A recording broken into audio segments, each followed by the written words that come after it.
this little thing here. Brandon Brooks is one of my favorite athletes in Philadelphia. I really enjoy conversations with him if I get to talk to him in the locker room. He's a character in his own right. I told you guys a story a while ago when I was walking out of the NovaCare complex and out walked Lane Johnson and Brandon Brooks.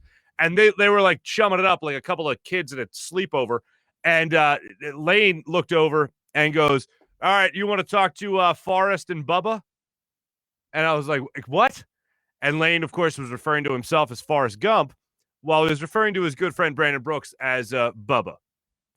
That to me just was hilarious. But anyway, ever since then, I was like, these two are just two hysterical dudes. And what was interesting yesterday during Brandon Brooks' press conference was Paul Domowitch of the Inquirer, who I have to get on the show at some point, reads a Lane Johnson quote to Brandon about getting older and doubt creeping in as they get older as athletes, right? And he reads this quote to Brandon Brooks, and Brandon's coming back from injury again. He's on the wrong side of 30, as people like to say. But he gets read this quote from Lane Johnson. Paul Domowitch reads to him, and he gets asked to respond to it. And here's how Brandon Brooks responded to the idea of getting a little older and the idea of, again, coming off of injury and some doubt starting to creep into his mind. Here's Brandon Brooks on that. I think me and Lane, within ourselves, I mean, there is no doubt. I think it's just more of like the outside, right? So, for example, basically I've had back-to-back Achilles tears. I'll be 32 this year, things like that. But I think the biggest thing that everybody's forgetting is I've torn my Achilles before, and when I came back, I was the best, period. So with that being said, like, what tells you it would be any different this time? And that's exactly how I feel.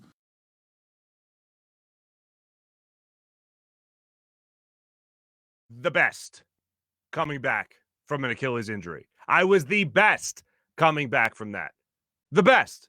In all football. He was rated the number one right guard, in all of football. That right side of the line of scrimmage, if you were Carson Wentz, you were feeling pretty good about yourself. If you were Nick Foles, you were feeling pretty good about yourself that you had that right side of the offensive line intact. Last couple of years, it's had its issues. Lane Johnson certainly has had his issues. Brandon Brooks has certainly had his issues. And now they're both looking at it from the perspective of, how do we get back to the form that we were at just a couple of years ago? How do we get back in sync to the point that we were at just a couple of years ago? How do we stay on the field the way we were a couple of years ago?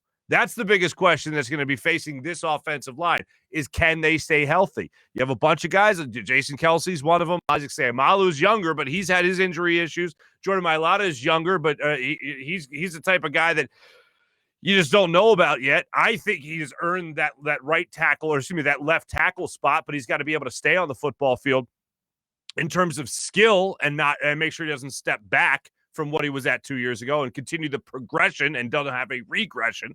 So it's a lot of questions. And I know the number one thing we'll talk about with this team is how successful they'll be is based on the quarterback. Well, if the quarterback's not protected, guess what? It's all going to fall apart, unfortunately. But that's what Brandon Brooks was getting into yesterday. But I love the fact that it was like, look, I've done this before. And when I did come back before, I was the best, period.